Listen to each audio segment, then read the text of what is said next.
Bonjour, avez-vous parfois des étourdissements, mais des gros étourdissements? Je suis en compagnie de Chantal Perron. Bonjour Chantal. Bonjour. Chantal est massothérapeute, mais il y a quelqu'un de ses proches qui avait des problèmes d'étourdissement. Oui. Puis qu'est-ce que ça y faisait?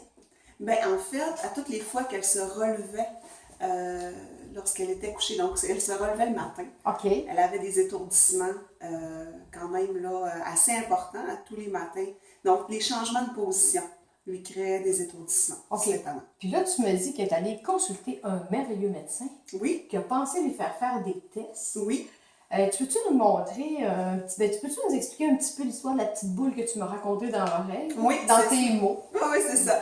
Donc, en fait, là, qu'est-ce que le médecin m'a expliqué? C'est que on a dans l'oreille interne une petite bille, comme une petite roche, qui est dans un tube de liquide, un peu comme un niveau. OK. La bulle qu'on voit au niveau de Le quand niveau. on a un niveau. OK. Alors, parfois, cette petite bille-là se déplace parce qu'on a fait un mouvement brusque avec la tête.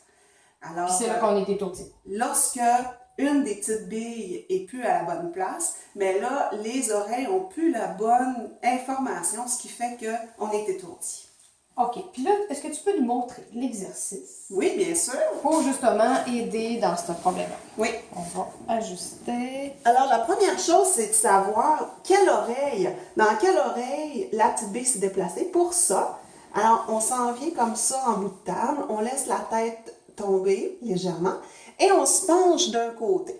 Alors, on regarde si on est étourdi, comme ça. Et après ça, doucement, on va de l'autre côté. Et là, en fait, là, ce qu'on fait, c'est qu'on regarde de quel côté c'est le plus étourdi. Alors, si j'étais plus étourdi à droite, ben, je commencerais comme ça. Je laisse tomber la tête comme ça. Je reste 30 secondes dans cette position-là. Lorsque le 30 secondes est terminé, je m'en viens comme ça, ici doucement, de l'autre côté. C'est possible qu'il y ait des étourdissements. Donc, le médecin disait qu'on pouvait prendre une gravole avant, peut-être 30 minutes avant, si c'est trop étourdi puis on aurait peut-être mal au cœur. Après le 30 secondes, comme ça, tout ce qu'on a à faire, c'est se retourner doucement sur le côté, Quand on a été plus étourdi. comme ça. OK. Non, le moins étourdi. Celui-là, ça va être le moins C'est étourdi. celui-là le moins étourdi. Toujours la tête dans le vide, mais couché sur le côté, encore 30 secondes.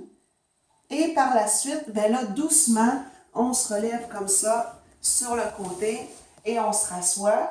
Donc là encore, c'est possible que ce soit qu'on soit étourdi là, à ce moment-là.